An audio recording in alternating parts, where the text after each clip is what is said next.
einhverja hljóðpröfu eða eitthvað þess að þar? Nei, allt er góð. Okay. Kveiktu allu. Allt er góð í. Allir... Tikkaðu aðeins í lyklaborðið, það var eina sem heyrði það síðastöðum. Heyrðu núna? Ok. Hvert fór þetta? Ég hef skrifið fundargerða. Allir tilbúinir? Nei. Nei. Slá mig út af laginu núna. Ok.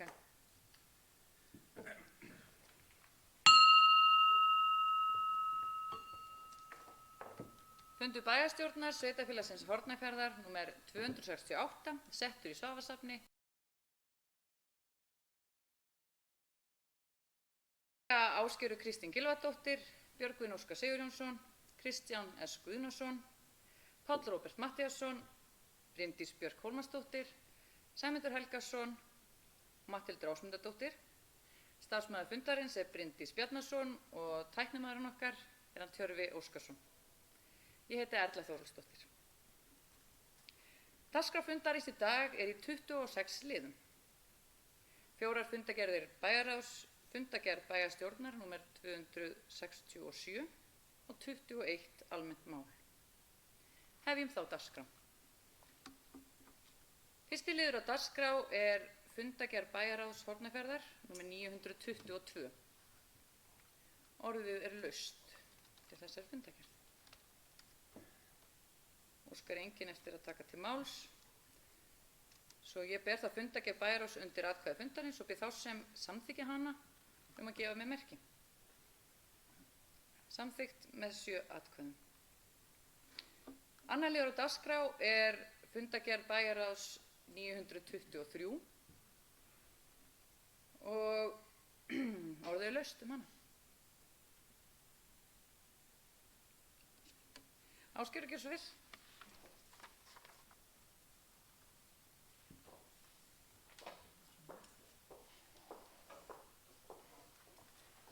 Forseti, ágætu bæjarfulltrúar, það er fyrsti liður fundagerðarinnar, fræðslu- og tómstundanefnd sem ég ætla að gera hér að umtalsefni og það er fyrsti liður fræðslu- og tómstundanefndar sem er ungmennaráð Hornafjarðar, fundur nr. 47. Á þessum fundi voru nýkjörnir fulltrúar í ungmennaráði, fá kynningu á stjórnsýslu sveitarfélagsins og fara yfir erindisbréf og annað slíkt. Þau voru að hefja sitt starf og vil ég bara byrja því að bjóða þeir bara velkomin til starfa fyrir sveitarfélagið og þetta er öflugur hópur sem að þarna tekur við keflinu, sumir sem hafa verið áður og aðrir nýir bara eins og gengur að gerist, en það er og eins og hefði í ungmennaráði að það er reglur að það skiptir ekki öllum út í einu eins og hefur gerst stundum í fyrir tíð, en búið að breyta því þannig að það er það er svona ákveðin skörun í þessu sem er mjög gott því að þetta er að koma inn nýjir aðilar á hverju ári og getur verið erfitt að halda áfram starfi sem var búið ef að ekki er þekking fyrir hendi til þess að halda áfram. En það er eitt atriði sem við höfum verið að ræða hér, það er áheyrnarfulltrúar ungmennaráðs í nefndum sveitarfélagsins, fastanefndunum. Nokkur ár hefur það verið að ungmennaráð hefur tilnefnt fulltrúa sem áheyrnarfulltrúa.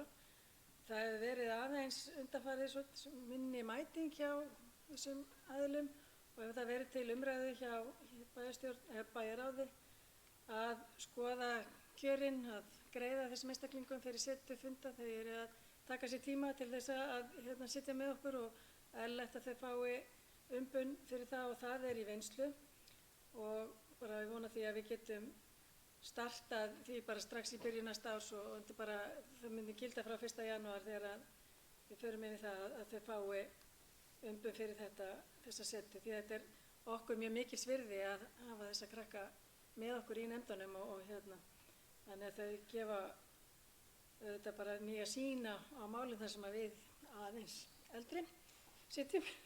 Þannig að ég vona bara að það verði fljótt og vel skipað í þessar áheyrnarfulltrúa stöður þannig að starfsemin hefist bara þessi nýja ungmennaráði að krafti strax til áramót.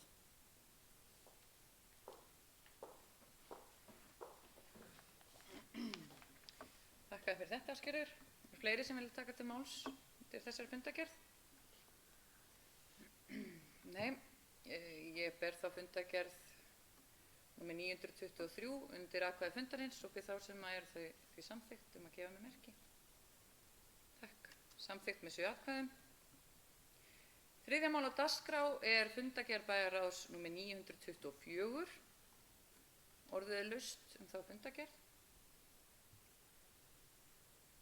Enginn gefur merki hér. Ég ber þá fundargerðina undir atkvæði fundarins og bið þau sem eru þenni samþykk að gefa mér merki. Flott. Samþykkt með 7 atkvæðum. Fjórða mál á dagskrá bæjarráð fundargerðar 925 og orðið er laust. Ég ber þá fundargerð bæjarráðs undir atkvæði fundarins og bið þau sem eru henni samþykk að gefa mér merki. Takk. Samþykkt með 7 atkvæðum. Þá er það 5. liður á dagskrá.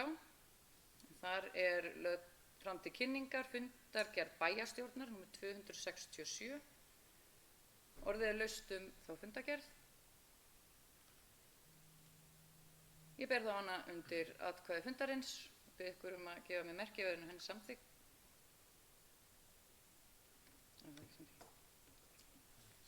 Það þarf víst ekki að samþykja það, afsakið mig. Þá erum við komin að almennum málum og númer 6 eru álagningarreglur 2020 og hún Matthildur Ásmundardóttir ætlar að gera grein fyrir því.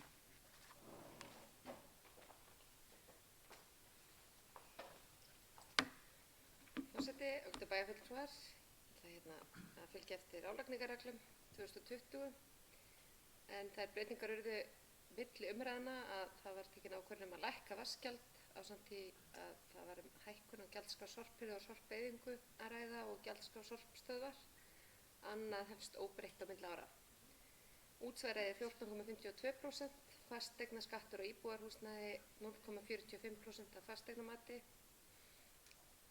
fasteignaskattur á atvinnuhúsnæði 1,65% af fasteignamati, lóðarlega 1% af lóðarmati, holræsagjöld 0,3% af fasteignamati og vatnsgjöld voru 0,18% en lækka í 0,15% af fasteignamati. Sorpgjöld eru samkvæmt gjaldskrá sem eru til staðfestingar hér síðar á fundinum.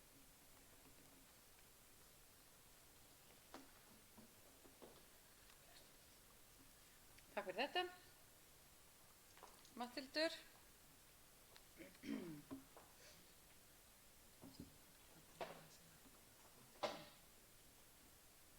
Lögð er fram tillaga að vatnsgjaldið lækki úr 0,18% í 0,15%. Orðið er laust. Þá bið ég þau sem eru þessu samþykkt álagningarreglum 2020 að gefa mér merki. Samþykkt með 7 atkvæðum. 7. mál á dagskrá er þá fjárhagsáætlun 2020 og Matthildur Ásmundardóttir, gjör svo vel. Já, forseti, ágætu bæjarfulltrúar. Ég ætla hér að fylgja úr hlaði fjárhagsáætlun 2020 en hún byggir á þjóðhagsspá Hagstofunnar frá því í vor og minnisblaði Sambands íslenskra sveitarfélaga. Það er gert ráð fyrir að útsvarsprósentan sé óbreytt eða 14,52%. Afsakið, og áætluð staðgreiðsla útsvar miðar við 5,5% hækkun. Atvinnustig er gott og útlit fyrir að svo verði áfram. Það gætir óvissu í sjávarútvegi þar með tekjum hafnarinnar og þar leiðandi er tekjuáætlun hafnarinnar varfærin og rekstur sömuleiðis. Vísitölubundnar gjaldskrárhækkanir eru tengdar lífskjarasamningum, þar að segja það er miðað við 2,5% hækkun og undir því ef að raun vísitalan reynist þannig. Kjarasamningar opinberra starfsmanna eru enn lausir og það er töluverð óvissa sem fylgir því að sjálfsögðu en það er miðað við 5,5% launavísitölu í áætluninni og jafnframt eru settar 40 milljónir í varasjóð á miðlægan launabreytingaleið. Íbúum hefur fjölgað 2% á milli ára og eru nú 2419 talsins. og gert er ráð fyrir svipaðri þróun næstu ára. Helstu breytingar á milli umræðna eru þær að gjaldskrá sorphirðu og eyðingar og vatnsgjald breyttist, líkt og kom fram hér áðan í álagningarreglunum. Fjárfestingaráætlunum breyttist einnig þar sem að nýjar upplýsingar lágu seint fyrir varðandi byggingu á nýju hjúkrunarheimili og síðan eru lítilvægar breytingar á einstaka gjaldaliðum. Helstu niðurstöður fjárhagsáætlunar 2020 eru þannig að rekstrarniðurstaðan er áætluð 292,4 milljónir króna, skuldir í hlutfalli af tekjum 62,3% og gert ráð fyrir að framkvæmt verði fyrir 792,8 milljónir króna, framlegðin verði 19% og veltufé frá rekstri 551,6 milljón króna og reiknaði með að handbært fé árslok verði 79,6 milljónir króna. Afborganir langtíma lána eru áætlaðar 104,6 milljónir króna og ný lántaka A og B hluta 400 milljónir króna. Langtíma lán við lánastofnanir verða 872 milljónir króna. Og aðeins varðandi fjárfestingaráætlunina, það helsta sem er á dagskrá og var svo sem kynnt á fjárhagsáætlunarfundum hér fyrr í mánuðinum, eða í lok síðasta mánuðs reyndar, það kom í desember. Þar er hjúkrunarheimilið svona stærsti þátturinn í fjárfestingaráætluninni og áætlað er að framkvæmdir standi sem hæst á næsta og þar næsta ári og að þeim ljúki snemma árs 2022 og þá verði nýtt hjúkrunarheimili tekið í notkun. Það er sett fjármagn í endurbætur og breytingar á Víkurbraut 24 sem er gamli leikskólinn að Krakkakoti og þar verði miðstöð þjónustu fyrir börn og fjölskyldur og þangað er áætlað að fræðslusvið og félagsmálasvið flytji ásamt heimaþjónustudeild og jafnframt unnið að því að samþætta fullu heimahjúkrun og félagslega heimaþjónustu.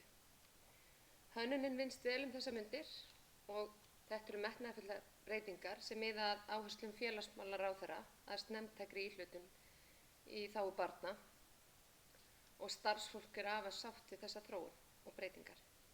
Þó svo að auðvitað megi hlutirnir alltaf gerast hraðar heldur en að við sjáum fram á að þeir gerist. Það er reiknað með að vöruhúsið klárist, það er að segja að þriðja hæðin verði tekin í gegn. Nú er búið að taka í gegn miðhæðina og var hún til sýnis núna fyrir stuttu og nú verði kláruð þriðja hæðin og þannig tengd loftræsting og lyfta í húsið. Reiknaði með að farið verði í framkvæmdir á Hafnabrautinni á næstu 2 árum. Það er að segja að sá hluti sem liggur frá Ráðhúsi átt á höfninni. Það er sett fjármagn í Miklagarð á næsta ári og jafnframt út tímabilið og þannig markmiðið er að koma húsinu í það form að hægt sé að leigja út bil til rekstrar til einstaklinga, Gert er ráð fyrir að ljúka við framkvæmdir á hreinsivirki ásamt smávægilegum viðgerðum á vatnsveitu. Það er áætlað að reisa sandfangara við Einholtskletta samkvæmt samgönguáætlun og sem mun vonandi auka öryggi sjófarenda innsiglinguna með minni sandburðinni Grímsli. Og þetta er stór framkvæmd og mikilvæg. Ísland ljóstengt er verkefni sem við höfum verið að vinna síðustu misserin og það er áætlað að því ljúki á næsta ári með lagningu ljósleiðara í Nesjum og í Lóni. Og þetta er svona það helsta sem ég vildi taka fram varðandi fjárhagsáætlun næsta árs. Kem hér aftur á eftir með hitt. Þökkum Matthildi fyrir þetta. Orðið er laust með fjárhagsáætlun 2020. Páll Róbert, gjörðu svo vel.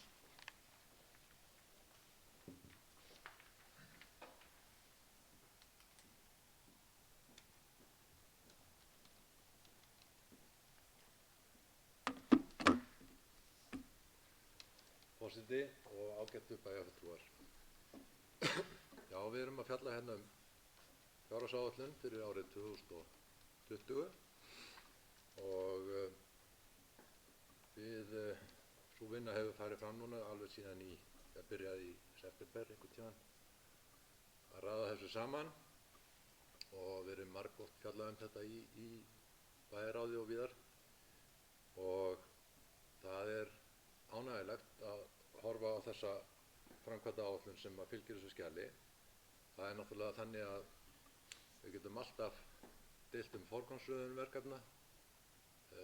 Nóg er að verkefnunum, það vantar ekki að við getum eytt miklum peningum í það, en ef við horfum á stóru myndina að þá blasir við náttúrulega mjög sérstök staða að allan frá því að ég fór að skipta mér að pólitík eða bæjarstjórnarmálum, að þá hafa verið ákveðin mál sem að við höfum verið að berjast fyrir og ekki bara þessi bæjarstjórn eða síðasta heldur langt aftur í tíman. Það hafa verið ákveðin mál sem að menn hafa verið að berjast fyrir og þar á meðal er náttúrulega vegur yfir Hornafjarðarfljót og það hefur verið innsiglingin og það hefur verið hjúkrunarheimilið og eins og staðan er í dag þá erum við væntanlega að fá á næsta ári bætur á innsiglingunni sem að við bindum mikla vonir við og sveitarfélagið er að fara að leggja til yfir 80 milljónir í það verkefni. Síðan erum við að fara að fá hjúkrunarheimilið sem að menn hafa beðið eftir í það bil 20 ár eða svo og menn hafa eytt ómældum tíma í að reyna að samfæra þingmenn og ráðherra ágæti þessa verkefna. Og svo ef að Guð lofar þá verður samþykkt ný samgönguáætlun fljótlega eða snemma á næsta ári sem að gæti tryggt okkur nýjan veg yfir Hornafjarðarfljót næstu 4-5 árum. Þannig að ég get ekki annað að vera ánægður með þetta og líka það að sveitarfélagið er vel statt. Fjárhagsstaðan er mjög góð og þess vegna getum við núna farið í þessa framkvæmdir eins og með innsiglinguna í samvinnu við Vegagerðina og hjúkrunarheimilið í samvinnu við ríkið og borga aðeins miklu peninga. En við erum samt að halda áfram framkvæmdum sem hafa verið í gangi og við þurfum að halda áfram með og við erum að framkvæma fyrir þarna tæpar 800 milljónir ef allt gengur eftir á næsta ári sem er bara mjög gott. Þannig að ég er bara virkilega ánægður með þetta og ég get talið upp fleiri hluti. Það er til dæmis með Miklagarð, það er loksins búið að merkja þar peninga í og menn er að fara að gera hann upp svona í rólegheitum næsta ári og ég veit að það er mikill vilji fyrir því meðal íbúa bæjarins að það verði gert. Við ætlum að halda áfram með göngustíga, það er verið að klára vöruhúsið og það er verið að byrja á Hafnabrautinni sem allir verða nú rosalega ánægðir með þegar það verður búinn. Þannig að ef við horfum á stóru myndina þá getum við ekki annað að vera rosalega ánægð með að hversu vel sveitarfélagið stendur að geta framkvæmt þetta allt saman á þess að setja allt á hliðina. Takk fyrir.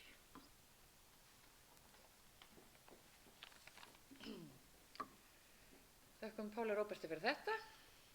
Þetta er bara allt saman ofsalega jákvætt. Fleiri sem vilja taka til máls undir þessari fundargerð? Ásgerður, undir þessu máli afsakið.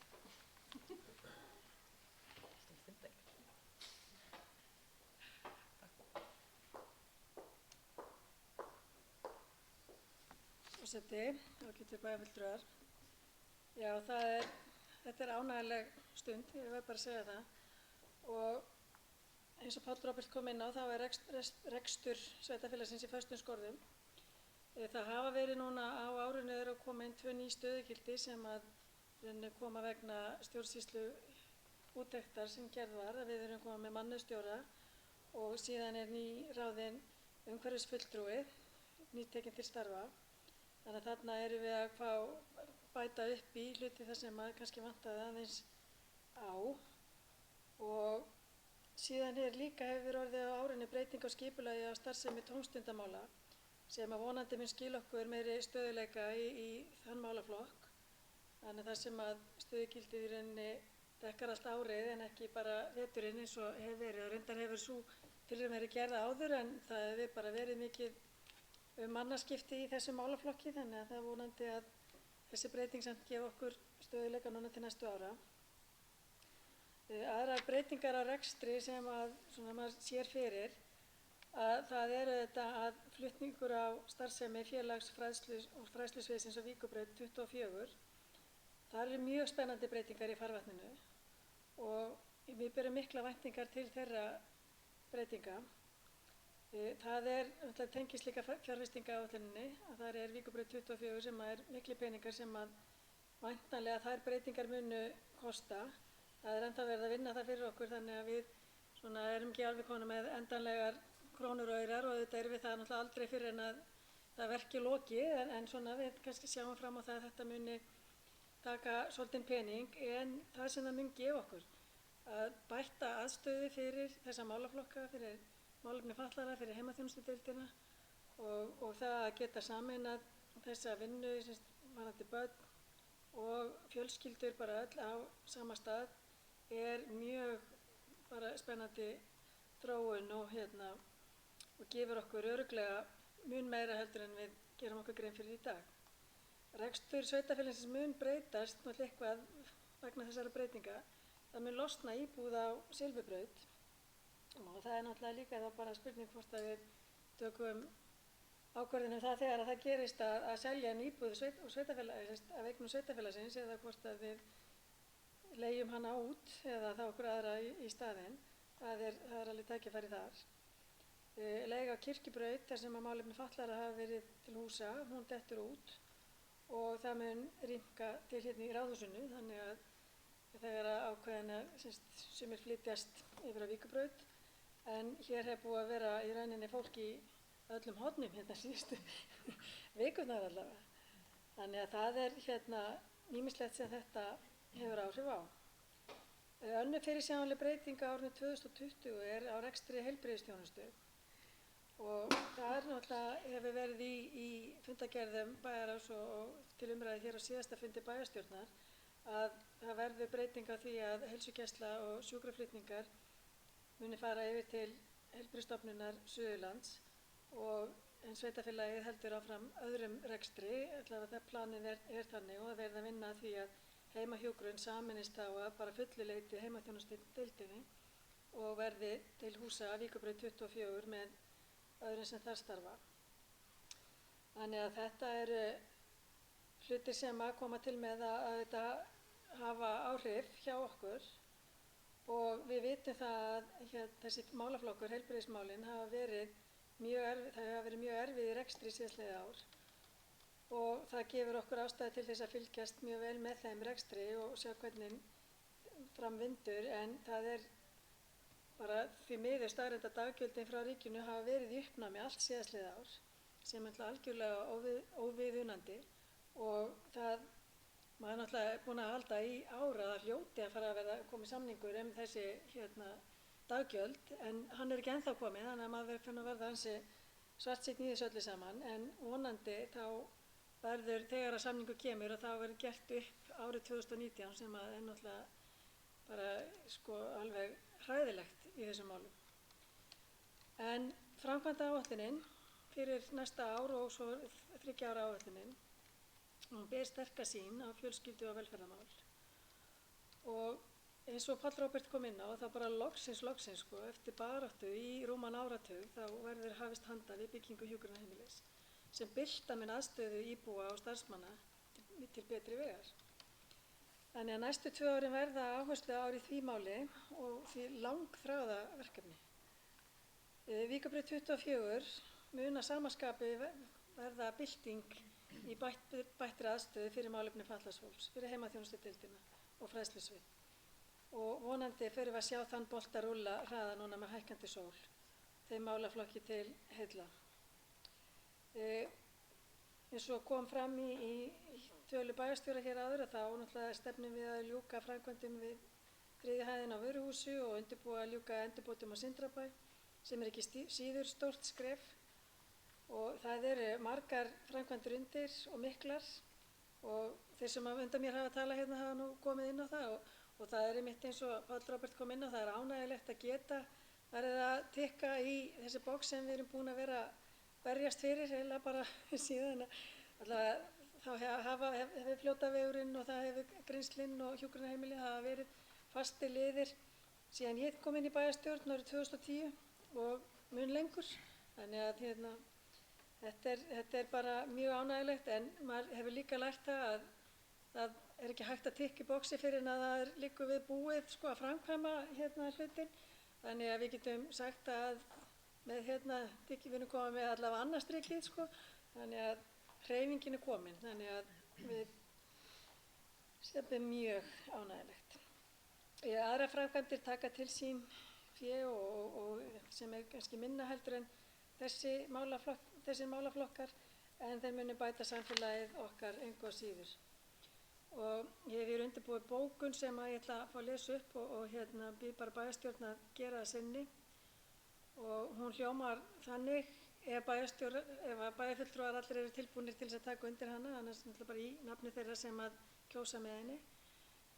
En hún hljómar þá þannig: Bæjarstjórn Sveitarfélagsins Hornafjarðar er stolt af því að rekstur sveitarfélagsins er í góðu jafnvægi og stendur styrkum stoðum sem gerir okkur kleift að bæta þjónustu og styrkja innviði.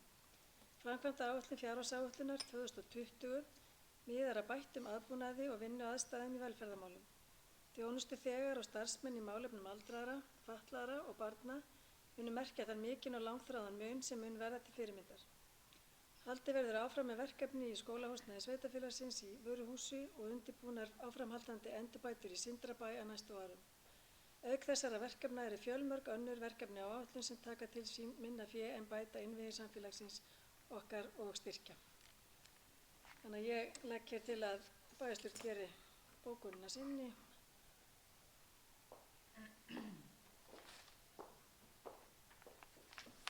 Já, takk fyrir þetta Ásgerður. Ásgerður leggur til að bæjarstjórn taki undir bókunina og gera sinni. Ég legg það því undir atkvæði fundarins og þau sem eru því samþykk gefa mig merki. Samþykkt með 7 atkvæðum. Orðið er ennþá laust fjárhagsáætlunina 2020.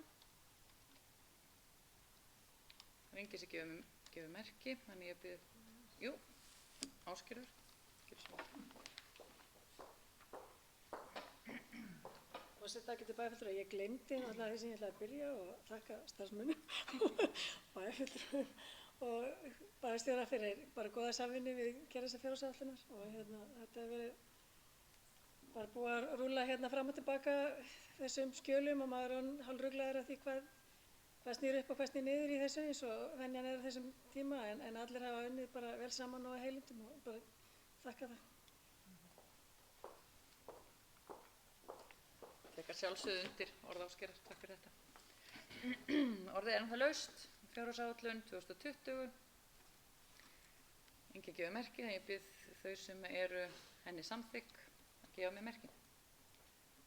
Samþykk með 7 atkvæðum. Flott. Þá er komið að 8. lið á dagskrá sem er 3 ára fjárhagsáætlun 2021 til 2023. Matthildur Ásmundardóttir að gera grein fyrir því.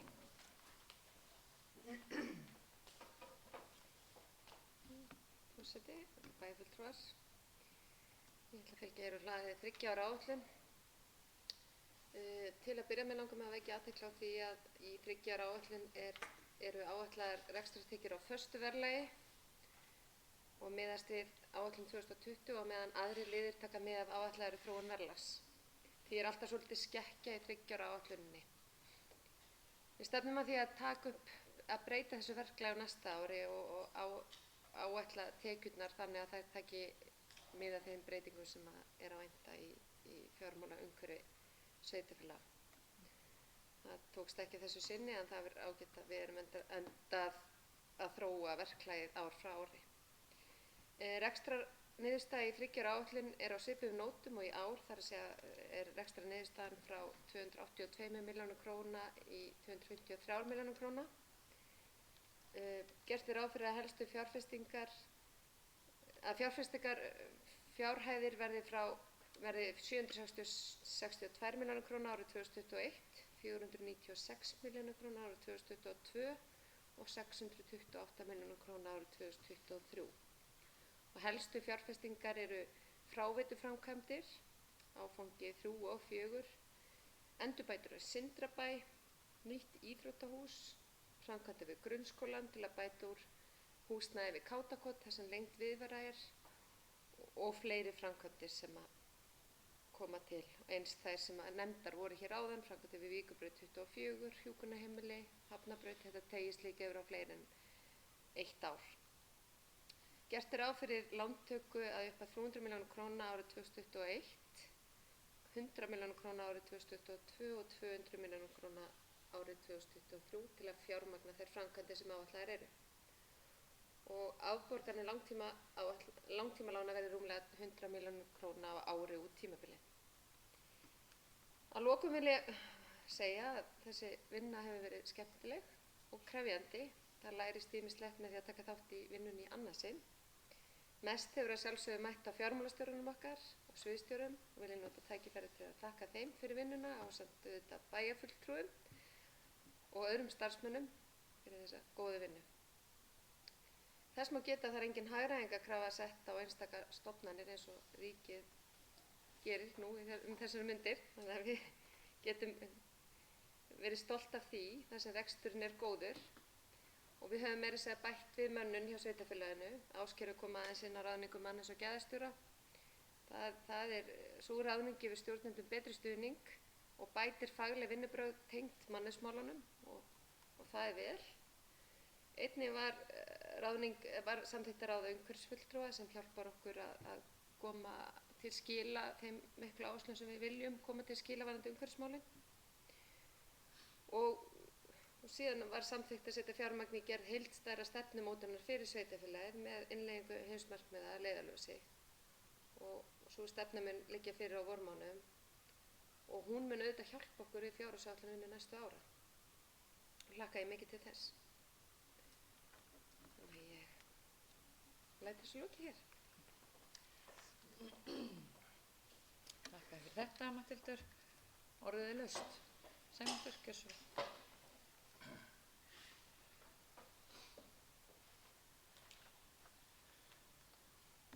Forseti, góðir fundamenn.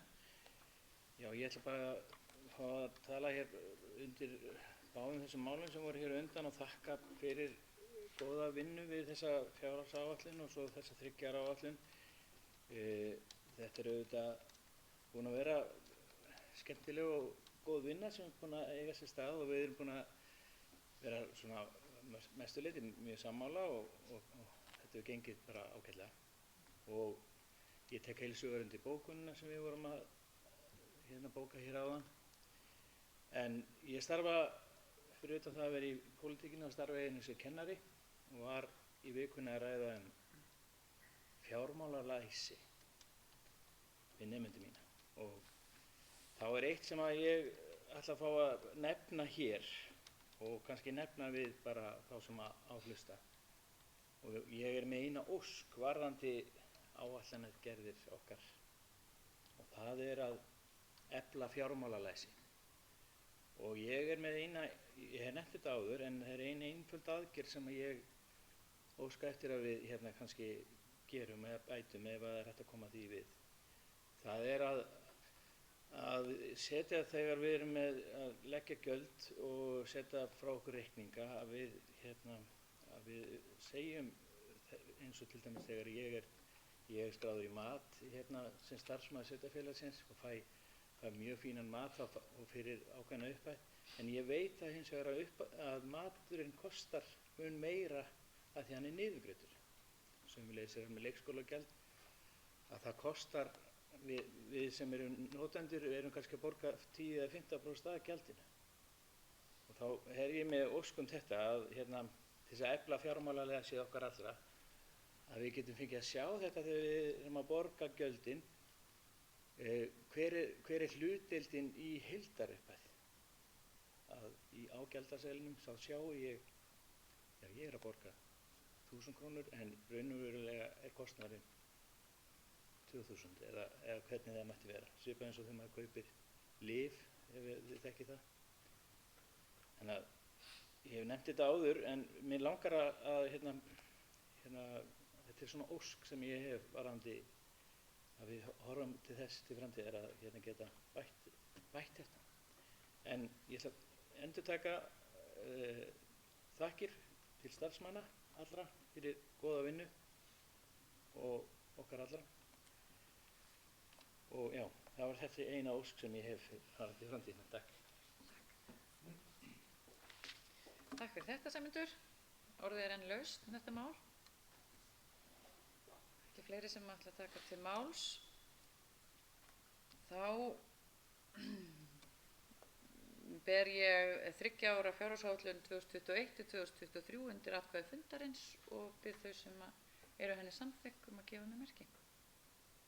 Samþykkt með 7 atkvæðum. Takk.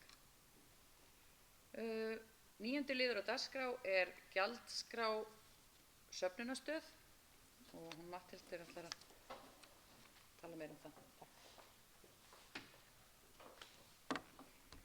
Forseti, ágætu bæjarfulltrúar.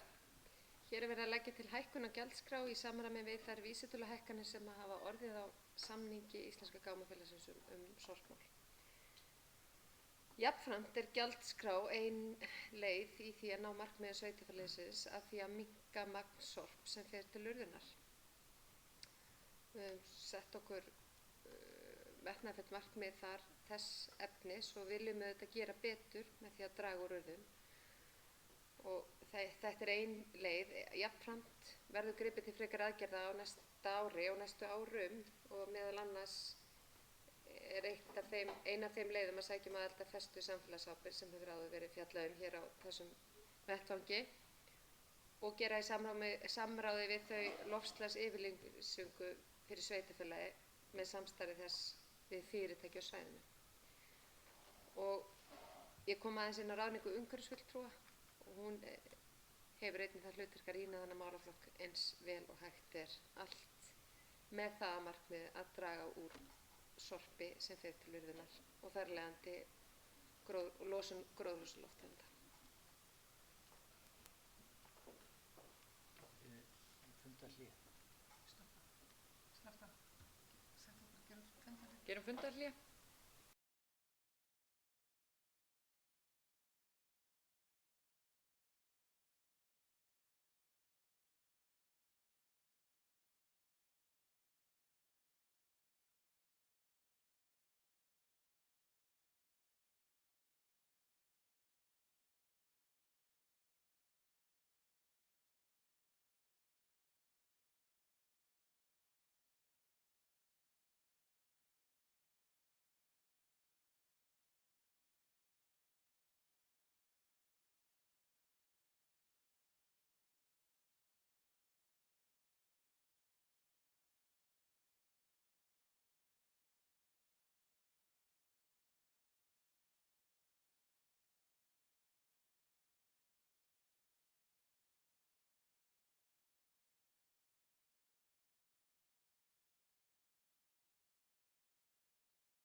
Og bara heldur áfram í málinu, það er búið að gera grein fyrir málinu, þannig að nú þarf að samþykkja það. Samþykkja gjaldskrána. Og orðlistum. Jú, Ég var ekki búin til það. Já. Nú höldum við fundi áfram. Höldum áfram með gjaldskrá söfnunarstöða og orðið er laust þá gjaldskrá. Það er enginn sem ætlar að taka til máls. Þá legg ég til að bæjarstjórn samþykki fyrirliggjandi breytingu á gjaldskrá söfnunarstöða. Og ber tillögun til atkvæða og óska eftir því samþykkið með uppréttri hendi. Þakka fyrir. Samþykkt með 7 atkvæðum. Gerir ég ráð fyrir.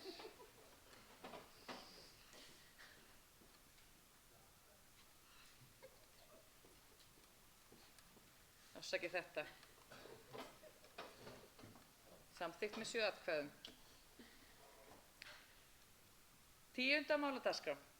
Þar er komið að gjaldskrá sorphirðu og sorpeyðingar. Matthildur segir okkur meira frá því.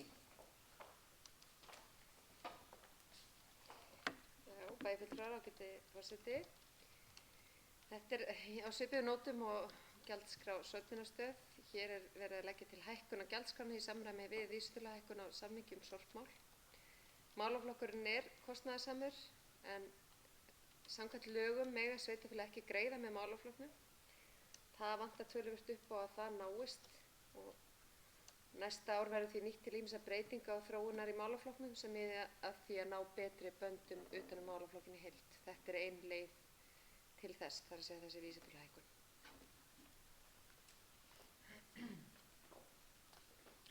Takk fyrir þessar upplýsingar.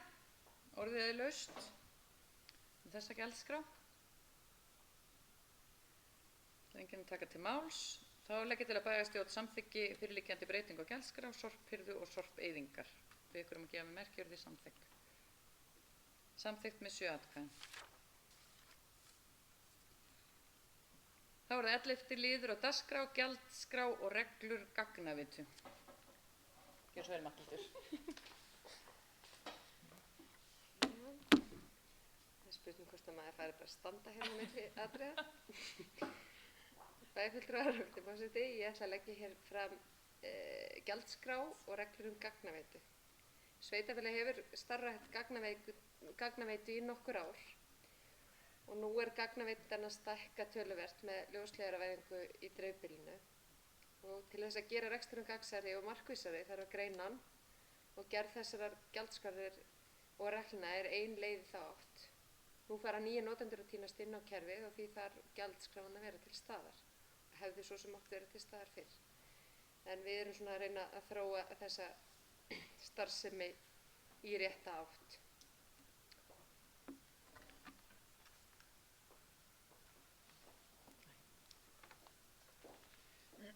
Takk fyrir þetta, Matthildur. Orðið er laust um gjaldskrá og reglu gagnavitu. Enginn sem óskar eftir því að taka til máls. Þá legg ég til að bæjarstjórn samþykki reglur um gjaldskrá og gagnavitu Hornafjarðar og bið ykkur sem eru samþykk að gefa mig merki. Samþykkt með 7 atkvæðum. Liður 12 á dagskrá, reglur um starfsemi leikskóla. Matthildur, gjörðu svo vel.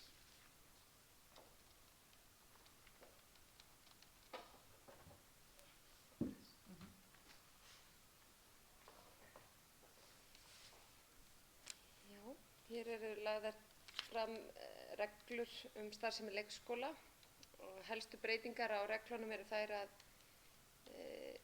það er gert ráð fyrir sveigjanlegri deildaskiptingu, þar að segja að börn geti skipst niður á deildir eftir aðstæðum hverju sinni og verið tekið tillit til hvaða aldurs og fjölda barna árgangi en það sé ákveðið flæði mögulegt.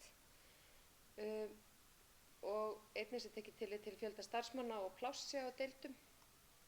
Innritun barna verði breytt þannig að eldri börn og börn með fötlun eða þau sem búa við erfiðar félagslegar aðstæður og börn starfsmanna hafi forganga í samræmi við laus pláss.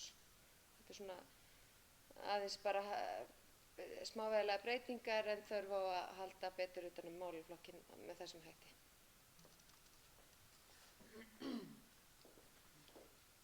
Takk fyrir þetta, Matthildur. Orðið er laust um reglur um starfsemi leikskóla. Enginn tekur til máls, svo ég legg til að bæjarstjórn samþykki þessar breytingu á reglum um starfsemi leikskóla, ber tilhögun upp til atkvæða og bið ykkur sem eru samþykkum að gefa mig merki. Samþykkt með 7 atkvæðum. 13. dagskrárliður eru reglur um birtingu gagna með fundargerðum. Matthildur, gjörðu svo vel. Já, bæjarfulltrúar, forseti. Reglur um birtingu gagna með fundargerðum hafa fengið umfjöllun í öllum fastanefndum undanfarna 2 mánuði sennilega. Markmið með reglunum er að stjórnsýslan sé opin og gagnsæ til að auka aðgang íbúa að gögnum sveitarfélagsins og markmið er einnig að íbúar hafi kost á að fylgjast með störfum bæjarstjórnar og nefnda eftir því sem lög og reglugerðir heimila. Einnig gefa þessar reglur starfsmönnum nefnda og kjörnum fulltrúum aukið öryggi við að taka ákvarðanir hvenær skuli birta gögnin opinberlega og hvenær skuli ekki gera það. Það er nauðsynlegt að ramma það betur inn en hefur verið. Takk fyrir þetta. Orðið er laust. Ég legg þá til að bæjarstjórn samþykki reglur um birtingu gagna og bið ykkur sem eru því samþykk að gefa mig merki. Samþykkt með 7 atkvæðum. 14. liður á dagskrá, ráðning umhverfis- og skipulagsstjóra. Matthildur Ásmundardóttir gerir grein fyrir því. Þetta fer að vera svona einhliða dagskrá á fundi. Mér er svo ánægja að leggja til ráðningu þessa starfsmanns.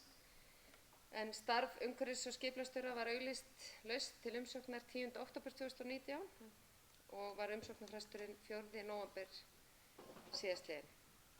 Það bárust 4 umsóknir starfið og vann sveitarfélagið að ráðningunni í samstarfi við Capacent. Að lokinni yfirferð og viðtölum og umsóknum þá hefur bæjarráð komist þeirri niðurstöðu að ráða til starfa Brynju Dögg Ingólfsdóttur sem hefur lokið BS-gráðu í umhverfisskipulagi frá Landbúnaðarháskóla Íslands og er að ljúka mastersnámi í skipulagsfræðum við sama háskóla. Auk þess hefur hún lokið 1 ári í landupplýsingakerfum á háskólinni í Lundi í Svíþjóð. Brynja hefur á síðustu 13 árum starfað við skipulagsgerð, umhverfismat, áætlana og mat á umhverfisáhrifum framkvæmda. Hún hefur starfað við það hjá Eflu og hjá Landform. Í þeim störfum hefur hún meðal annars komið að endurskipulagi aðalskipulags Grindavíkur, breytingum á aðalskipulagi Árborgar, breytingum á aðalskipulagi Ölfuss, fjölmörgum deiliskipulagum, svæðisskipulagsbreytingum, umhverfisskýrslum, leyfismálum og innviðagreiningum. Hún hefur í starfi sinni öðlast víðtæka reynslu af skipulagsmálum í gegnum skipulagsvinnu fyrir ólík sveitarfélög og fyrirtæki ásamt góðri þekkingu á laga og stjórnsýslu umhverfinu sem unnið er eftir í skipulags, umhverfismats og leyfismálum. Þá er hún einnig vel að sér í umhverfismálum og mati á umhverfisáhrifum bæði í gegnum nám og störf. Ég legg því til að bæjarstjórn staðfesti hér ráðningu Brynju. Takk fyrir þetta, Matthildur. Orðið er laust ráðningu umhverfis- og skipulagsstjóra. Enginn sem óskar eftir að taka til máls. Þá legg ég til að bæjarstjórn samþykki ráðningu umhverfis- og skipulagsstjóra. Þeir sem samþykki hafi merki, samþykkt með 7 atkvæðum. 15. mál á dagskrá er endurskoðun á ferðaþjónustukafla aðalskipulags Hornafjarðar. Björgvin Óskar Sigurjónsson að það gera grein fyrir þessu máli.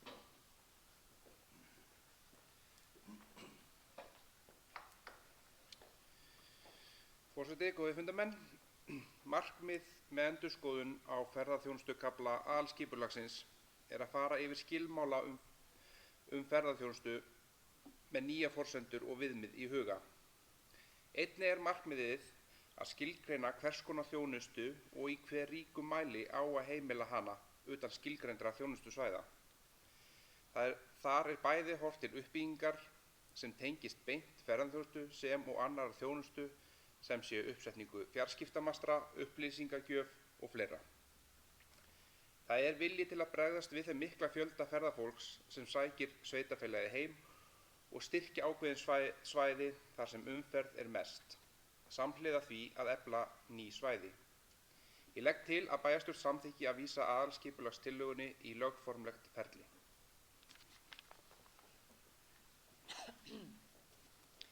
Takk fyrir þetta, Björgvin. Orðið er laust. Ég legg þá til að bæjarstjórn samþykki endurskoðun á ferðaþjónustukafla að skipulags Hornafjarðar og bið þau sem eru því samþykka að gefa mig merki. Alltaf ekki samþykja sem vísaði í ferli. Jú, alls ekki. Ég bið bæjarstjórn að samþykja að vísa aðskipulagstillögunni í lögformlegt ferli samkvæmt 40. og 41. grein skipulagslaga nr. 123/2010. Afsakið þetta. Þeir sem eru samþykkum að gefa merki. Takk fyrir, samþykkt með 7 atkvæðum. Takk fyrir, það er nauðsynlegt að fá hjálpstundum. Sjá. 16. liður á dagskrá er aðalskipulagsbreyting Stekkaklettur. Björgvin Óskar Sigurjónsson ætlar að gera grein fyrir því.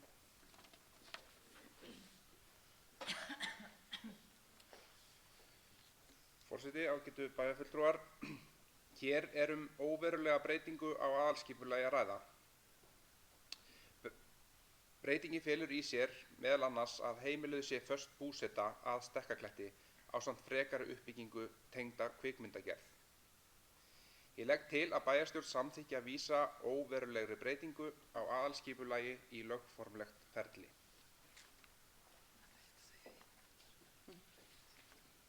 Takk fyrir, Björgvin. Orðið er laust. Sæmundur Gissvel.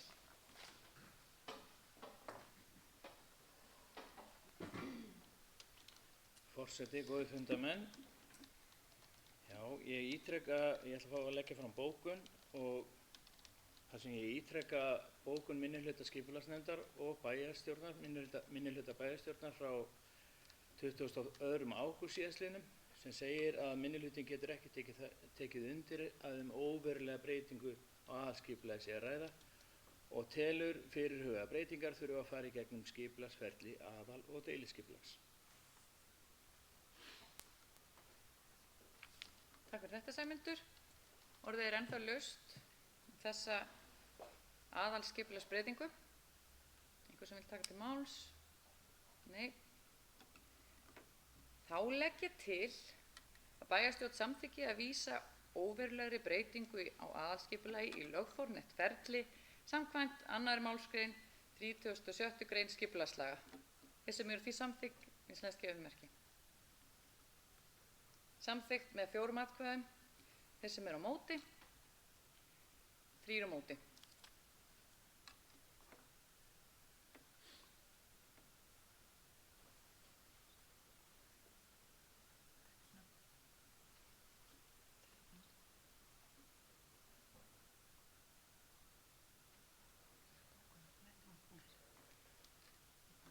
Þeir sem eru samþykkir eru Kristján Guðnason, Björgvin Óskar Sigurjónsson, Ásgerður Kristín Gylfadóttir, Erla Þórhallsdóttir. Þeir sem eru á móti, Páll Róbert Matthíasson, Bryndís Björk Hólmasdóttir og Sæmundur Helgason.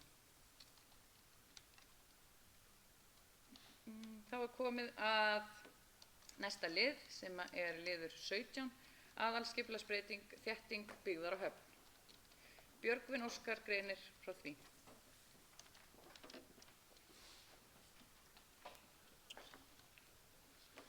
Forseti, góðir fundarmenn. Tillaga vegna breytinga á aðalskipulagi þéttingu byggðar í innbæ var kynnt fyrir íbúum á fundi í Nýheimum þann 4. nóvember síðastliðinn. Markmið með breytingunni er að þétta byggð í innbæ. Hún skal vera í samræmi við núverandi byggð hvað varðar tegundir, stærðir, þéttleika og ásýnd byggðar. Með þéttingu byggðar skal tryggja gönguleiðir að opnum svæðum. Ekkert deiliskipulag er til af svæðinu og verður því nýtt deiliskipulag unnið samhliða aðalskipulagsbreytingu. Ég legg til að tillagan verði kynnt og auglýst í samræmi við 30. og 31. grein skipulagslaga. Kærar þakkir fyrir þetta, Björgvin. Orðið er laust. Sæmundur Gissvel.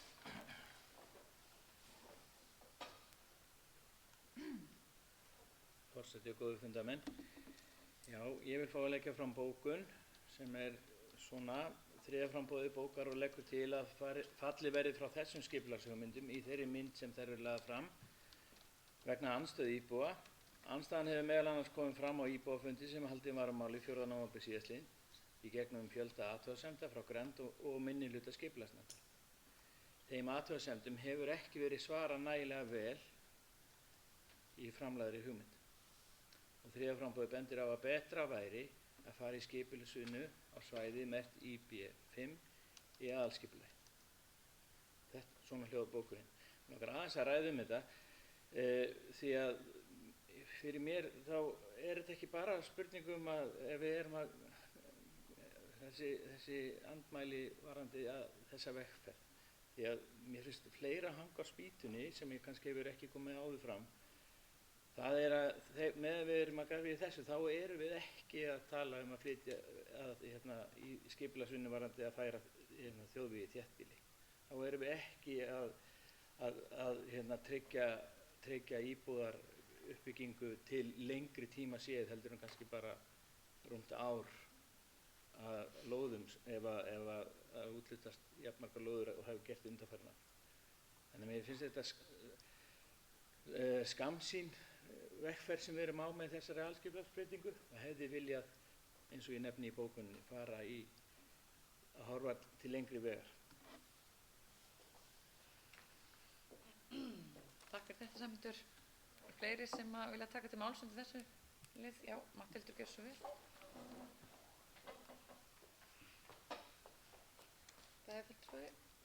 Fulltrúar og forseti. Mig langar aðeins að bregðast við þessari bókun. Þessi tillaga hefur fengið kynningu tvisvar í það minnsta. Það var kynnt lýsing á henni í upphafi og í kjölfarið var boðað til íbúafundar eftir að athugasemdir bárust frá íbúum henni í nágrenninu. Síðan var haldinn kynningafundur hér í vikunni þar sem að mættu ein hjón á fundinn og ég skynja ekki þá miklu mótstöðu gagnvart þessu skipulagi eftir að hafa rætt þetta í þaula við íbúa. Þeir eru ekki margir sem að setja sig sterkt á móti þessari tillögu. Þetta er auðvitað leið til þess að bregðast við þeim skorti sem er að verða á lóðaframboði, hratt og örugglega með tiltölulega litlum tilkostnaði. En að sjálfsögðu verður áframhaldið með skipulag framtíðar íbúðarbyggðar hér á Höfn. Það er ekki búið að marka því fjármagn á næsta ári, en menn auðvitað fara að horfa til þess og ég held að það hafi ítrekað komið fram hérna í umfjöllun bæjarráðs og bæjarstjórnar og einhverju skipulagsnefndar í þessu ferli öllu saman. Þannig að ég held að óánægja íbúa sé ofmetin í þessu tilfelli og bara með samræðum og vinnu við skipulagi hafa tillögurnar líka aðeins breyst og ég er ekkert að raska umhverfi þeirra sem búa á þessu svæði og margir hverjir eru bara ánægðari með að fá þetta deiliskipulag fram heldur eins og fyrirkomulagið er í dag.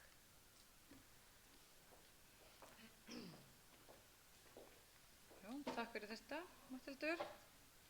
Orðið er enn laust. Það er ekki fleiri sem ætla að taka til máls undir aðskipulagsbreytingunni. Ég ber þá, afsakið mig, ég legg til að tillagan verði kynnt og auglýst í samræmi við 30. og 31. grein skipulagslaga og þeir sem eru því samþykkir gefi merki.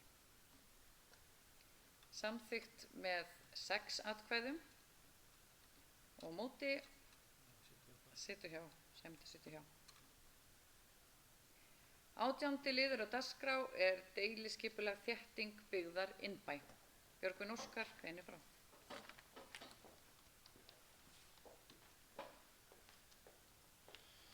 Forseti, góðir bæjarfulltrúar. Deiliskipulaginu er ætlað að koma á móts við eftirspurn og stuðla að vexti þéttbýlis með auknu lóðaframboði. Þétting byggðar tekur til nýrra lóða, auk aðliggjandi byggðra lóða við Silfubraut og Hvannabraut. Ekkert deiliskipulag er í gildi fyrir svæðið. Í deiliskipulaginu er gert ráð fyrir íbúðalóðum fyrir einbýlishús og raðhús. Svæðið er auðkennt sem íbúðasvæði IB9 í aðalskipulagi. Ég legg til að bæjarstjórn samþykki deiliskipulagstillöguna og auglýsi hana samhliða breytingu á aðalskipulagi.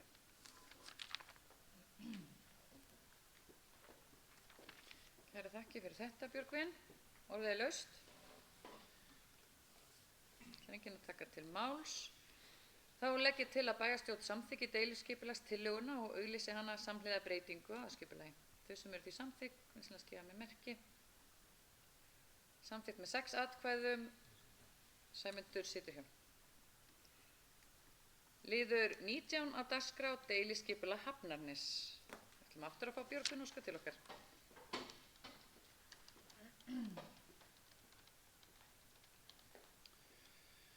Forseti, góðir fundarmenn. Deiliskipulagið nær yfir 3665 fermetra lóð í Hafnarnesi. Markmið með gerð deiliskipulagsins er að efla byggð og styrkja atvinnulíf í sveitarfélaginu. Skipulagið tekur til uppbyggingar ferðaþjónustu, veitingareksturs, gistiaðstöðu, þvottahús, verslun, minni gistihúsa, íbúðarhúsa, aðstöðuhús og starfsmannaaðstöðu sem samræmist aðalskipulagi. Ég legg til að bæjarstjórn samþykki að vísa deiliskipulagstillögunni í lögformlegt ferli.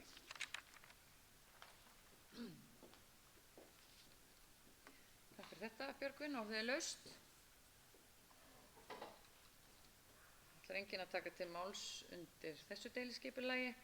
Ég legg því til að bæjarstjórn samþykki að vísa deiliskipulagstillögunni í lögformlegt ferli samkvæmt 40. og 41. grein skipulagslaga. Þau sem eru því samþykki vinsamlegast gefa mér merki. Samþykkt með 7 atkvæðum. 20. liður á dagskrá er umsókn lóð Víkurbraut 25. Fyrir fundinum liggur erindi frá Snorra Snorrasyni fyrir hönd óstofnaðs félags þar sem óskað er eftir úthlutun á lóðinni Víkurbraut 25. Bæjarráð mælti með lóðarúthlutunni. Orðið er laust þetta mál. Ég legg því til að bæjarstjórn samþykki lóðarúthlutunina og þau sem eru því samþykkt gefa mér merki. Samþykkt með 7 atkvæðum. 21. mál á dagskrá er ósk breytingu á deiliskipulagi Víkurbraut 25 og 27. Björgvin Óskar gerir grein fyrir því.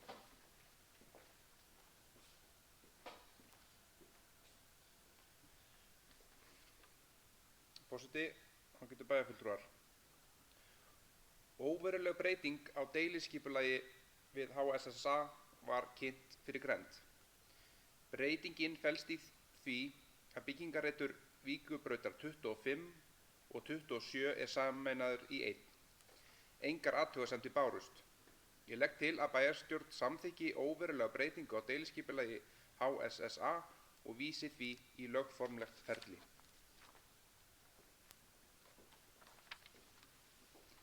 Takk fyrir þetta, Björgvin. Orðið er laust.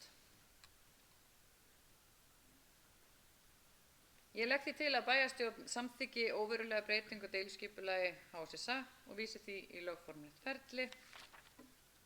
Samkvæmt annarri málsgrein 43. skipulagslaga.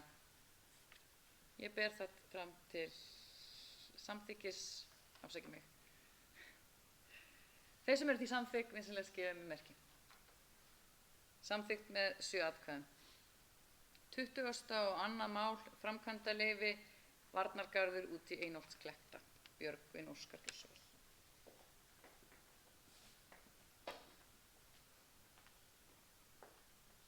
Forseti, góðir bæjarfulltrúar.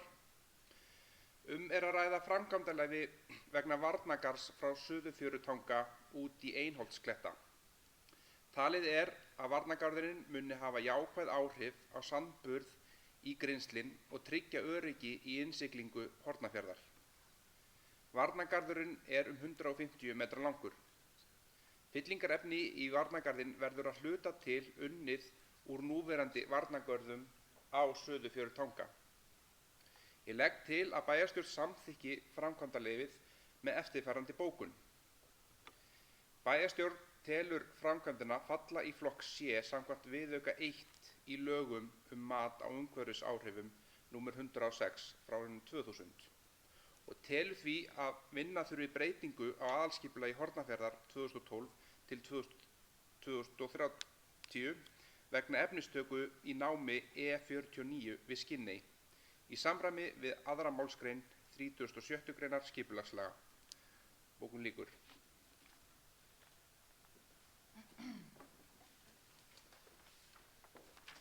Takk fyrir þetta, Björgvin. Björgvin leggur til að bæjarstjórn geri bókun hans að sinni og vilja biðja bæjarstjórnum að gefa mér samþykki eða þeir eru samþykkt því. Samþykkt með 7 atkvæðum. Orðið er laust framkvæmdaleyfi Varnargarður út í Einholtskletta. Er enginn að taka? Jú, afsakið, Matthildur ætlar að taka til máls. Bæjarfulltrúar, forseti, ég vil nota tækifæri aftur. Ég nefndi það hérna áðan, bara fagna því að þessi framkvæmd sé að fara að taka á sig mynd. Við erum hér að undirbúa framkvæmdir sem er áætlað að ljúki í sumar og við erum ennþá aðeins að þrefa fjármögnun á þessum sandfangara á meðan að við fáum ekki svör við því þá höldum við áfram okkar striki og hver sem niðurstaðan verður það bara vonandi okkur í hag. Þannig að ég hlakka til að hefja þessar framkvæmdir.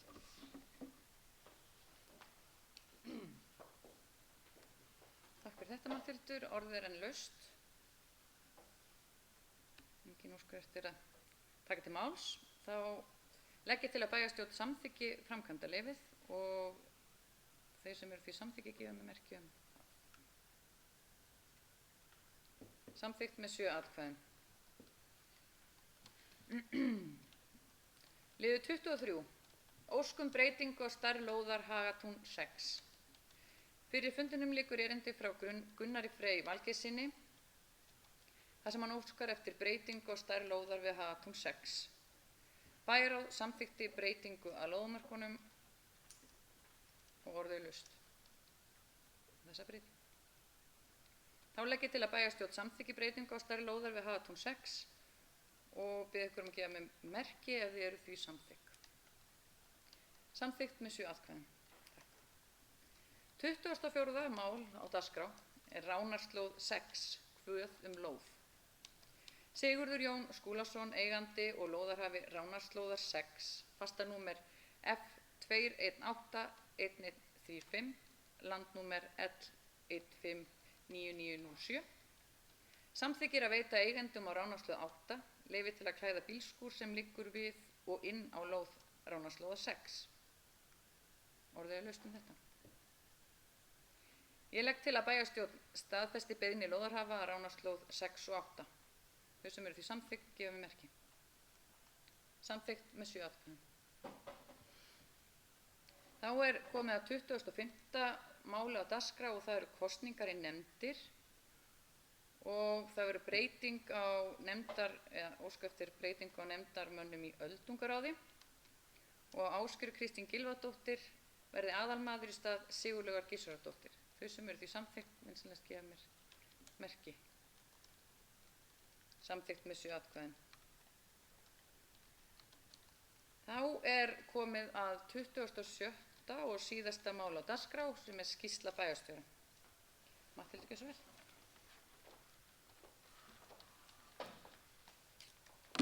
Takk fyrir þetta.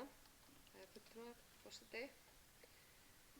Ég ætla hér að fara að greina frá helstu störfum mínum síðasta mánuðinn, en hann hefur helgast mikið til af því að yfirfara fjárhagsáætlun og endurskoða fjárfestingaráætlun eftir að hafa fengið nýgögfarandi byggingu hjúkrunarheimilis.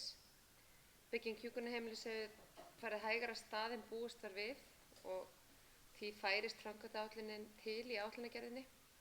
Það þurfti því að breyta örlítið áætlunum með tilliti til þess. Annað hefur ekki breyst með teljandi hætti. Rekstur sveitarfélagsins er góður, skuldahlutfall næsta árs er áætlað 62,3% og framlegð sem hlutfall að tekjum 19%. Og fjárfestingaráætlun er metnaðarfull ef upp á tæpar 800 milljónir á næsta ári. Fjárhagsáætlunarfundir voru haldnir í Hófgar í Öræfum, Holti á Mýrum og í Nýheimum dagana 28. og 9. nóvember. Fundirnir gengu vel og góðar umræður sköpuðust. Tekið var upp á því nýnæmi að senda kynningafundin frá Nýheimum út í beinu streymi og hægt er að horfa á fundin hvenær sem er þar sem hann var tekin upp og ég skil hér eftir slóðina í þessu skjali. Til pröfu var einnig rafrænt fyrirspurnakerfi eða slido.com þar sem fundagestir gátu sent inn fyrirspurnir í gegnum netsíðu. Nokkrar spurningar komust þar í gegn en oft treystir fólk sér ekki til þess að spyrja fyrir framan margmenni. Við munum vonandi notast meira við þetta fyrirkomulag á íbúafundum hér eftir. Þess má geta í þessu samhengi að bæjarstjórnarfundirnir eru nú sendir út í beinu streymi og einnig er hægt að horfa á fundina síðar á upptöku. Framkvæmdir, þó stærsti framkvæmdatíminn sé nú liðinn hjá sveitarfélaginu og að ljúka þeim sem var ákveðið að fara í að mestu leyti á þessu ári, þá hefur verið vinna að undirbúningi næstu framkvæmda. Hönnunarvinna vegna breytinga á Víkurbraut 24 gengur vel með aðkomu starfsfólks og þess má geta að nú er búið að taka í notkun smærra húsnæði að Víkurbraut 24 sem hefur fengið nafnið Selið. Starfsemin fer vel af stað í Selinu og starfsfólk og þjónustuþegar eru ánægð með aðstöðuna. Boðið var upp á hafnarhitting í vöruhúsinu þar sem íbúar fengu að skoða þær breytingar sem hafa átt sér stað í húsinu. Mér heyrðist vera samdóma álit þeirra sem ég hitti þar að breytingarnar hafa lukkast mjög vel og starfsemin blómleg í húsinu. Ljósleiðaraframkvæmdir eru nú loksins farnar að stað í Nesjum samhliða lagningu hitaveitu. Í upphafi stóð ekki til að ljósleiðarinn yrði lagður samhliða hitaveitunni En þar sem framkvæmdir hafa nú tafist, þá var tekin ákvörðun að leggja strenginn með hitaveitulögn Rarik. Áætlað að stofnstrengur verði því tilbúinn á næsta ári samhliða hitaveitunni. Ljóslega að lagning tefst því fram á næsta ári í Nesjunum. Þar sem framkvæmdin nú hagstæðara en áætlað var, með samvinnu við Orkufjarskipti og Rarik, þá var samþykkt af bæjarráði og bæjarstjórn að tengigjaldi verði 280.000 krónur án virðisauka, en gjaldskrá gagnaveitunar hefur nú verið samþykkt. Aðeins varðandi ferðaþjónustu, það var haldinn fundur fyrir framkvæmdastjóra sveitarfélaga á Suðurlandi til að fjalla um áfangastofur. Til fundarins boðuðu framkvæmdastjóri stjórnstöðvar ferðamála og framkvæmdastjóri ferðamálastofu. Tilgangur fundarins var að fjalla um hugmyndir skipulag og hlutverk á áfangastaðastofum og tengingu þeirra við sveitarstjórnir. Ég satt fundinn í fjarfundi. Það er ljóst að hugmyndum áfangastaðastofur er bara á byrjunarstigi og óljóst hvernig málin þróast og eins hvernig tengingu verður háttað við markastofur landshlutana, þar sem margar þeirra þjóna í raun að hluta til hlutverki áfangastaðastofa. Stjórnstöð ferðamála boðaði einnig stefnumótunarfund á Hótel Höfn þann 29. nóvember. Þar var afar fámennt, en stjórnstöðin hefur verið að funda vítt og breitt landið til að fanga sjónarmið allra landshluta og þéttbýliskjarna. Fundurinn var ágætur, þó ég hafi nú ekki getað setið hann allan tíman, en rödd Hornfirðinga verður svo sem ekki fyrirferðarmikil í heildar stefnumótuninni miðað við mætinguna. Sveitarfélagið kaupir reglulega skýrslu af Rögnvaldi Ólafssyni fjölda ferðamanna til Hornafjarðar. Þessi skýrsla hefur fengið umfjöllun í bæjarráði og atvinnu- og menningarmálanefnd, en við heyrum háværar raddir að það sé fækkun ferðamanna allt í kringum okkur og okkur þótti nauðsynlegt að greina það betur með marktækum gögnum. Og í gögnunum má sjá að 43,5% erlendra ferðamanna sem komu til Íslands með flugi eða ferju árið 2018 komu í Austur-Skaftafellssýslu. En tæplega 35% erlendra gesta komu í sýsluna árið 2010. Samkvæmt þessu jók sýslan hlut sinn 24% á tímabilinu og er fjölgunin langmest bundin við vetrartímann. Á árinu 2019 erum við með gögn út ágústmánuð. Þau sýna fram á fækkun ca. 7% í Austur-Skaftafellssýslu en 18% á landsvísu, sem er jákvæðar fréttir fyrir okkur. Að fækkunin skuli ekki verið meira en þetta. Á myndinni hér fyrir neðan má sjá áætlaðar fjöldatölur frá árinu 2010 fram til ágústmánaðar árið 2019. Við eigum síðan eftir að fá uppfærða skýrslu þegar 2019 tölurnar liggja alveg fyrir. Sorpmálin. Unnið hefur verið áfram að breytingum í sorpmálum. Áhersla hefur verið lögð á að greina málaflokkinn með það að markmið að fylgjast stöðugt með þróun mála er varðar kostnað, magn til urðunar og endurvinnslu, svo dæmi séu tekin. Þessi greining hefur leitt til þess að hækka þarf gjaldskrá sorphirðu og sorpheyingar og heimili og fyrirtæki ásamt því að breyta á fyrirkomulagi lítillega. Auka á opnunartíma móttökustöðvar fyrir sorp, auka tíðni á hirðingu á endurvinnanlegu sorpi og móti fækka hirðingu á almenna sorpinu. Þetta er svona í takt við þær raddir íbúa sem við höfum heyrt. Við munum hvetja til þess að íbúar fái sér þriðju tunnuna fyrir lífrænt sorp. Einnig eru fyrirhugaðar breytingar í dreifbýlinu sem munu fela í sér að fjarlægja sorpgáma sem staðsettir hafa verið í Lóni, Nesjum, Mýrum og Suðursveit og í staðinn standa fyrir hreinsunarviku árlega til viðbótar að sækja spilliefni 3 sinni á ári og rúlluplast eins og verið hefur. Breyttur opnunartími í móttökustöðin og Höfn mun einnig rýmka fyrir losun sorps hjá íbúum í dreifbýli. Að auki mun lögbýlum bjóðast að fá til sín gám einu sinni á ári.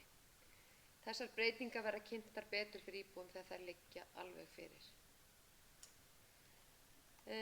Mér var boðið á ráðstefnu sem Náttúrustofa Suðausturlands og Vatnajökulsþjóðgarður stóðu fyrir í tengslu við erlent samstarfsverkefni sem ber heitið Climate. Samstarfsaðilarnir komið til landsins og boðað var til þessara flottu ráðstefnu. Efni hennar var að fjalla loftslagsáhrif og hvernig sveitarfélög geta tekist á við þær breytingar í skipulagi og með áhættugreiningum. Ráðstefnan var ansi fjölmenn, eða hana sótti kringum 50 manns og var hann haldin í Hoffelli. Síðan eru svona ýmsir viðburðir og fundaferðir. Það var haldin hér vel heppnuð aðvendahátíð í Nýheimum. Þar var menningarmiðstöðin sem hélt utan skipulagið og mætingi var nokkuð góð. Það var ansi kalt í veðri en stillt og fallegt. Jólatréð sömuleiðis hið fallegasta og það hafi nú verið fellt niður í gær í varðaskinni svo það myndi ekki fjúka. 50 ára afmæli Tónskóla Austur-Skaftafellssýslu var haldið með tónleikum og kaffiboði sunnudaginn 1. desember. Á tónleikunum stigu nemendur Tónskólans á svið og spiluðu á henni ýmsu hljóðfæri og sungu ásamt því að haldin voru erindi frá gestum og kennurum. Tónskólinn er mikilvægur fyrir sveitarfélagið, án hans væri nú lítil fjölbreytni í menningarstarfi í sveitarfélaginu og hefur skólinn alið af sér marga góða tónlistamenn og hljómsveitir. Við skrifum undir nýjan samning við ungmennafélagið Sindra og felur samningurinn í sér töluverða hækkun sem á þá að standa undir starfi framkvæmdastjóra hjá félaginu ásamt því að hækka var framlag til yngri flokka og sett var fjármagn í afreksstarfs sérstaklega. Blómlegt starf er unnið hjá ungmennafélaginu og rannsóknir sýna að börn og Hornafirði æfa oftar og fleiri íþróttir en annars staðar á landinu.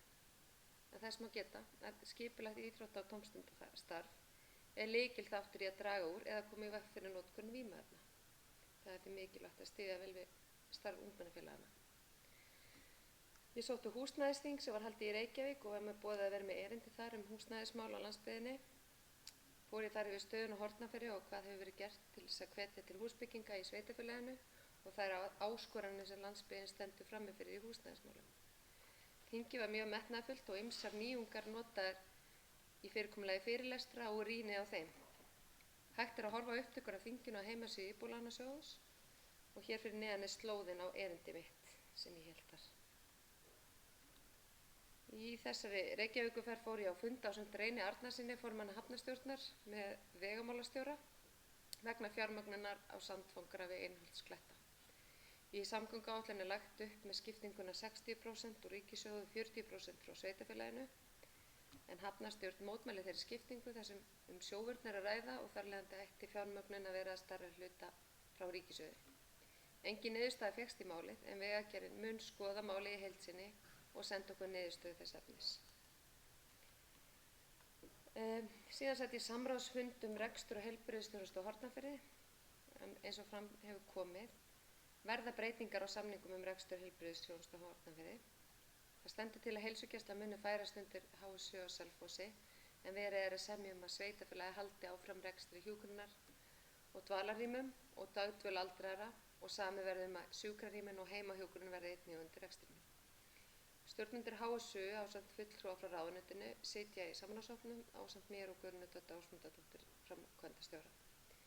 Töluverð vinna er ennþá eftir og er næsti fundur fyrirhugaður 7. janúar 2020.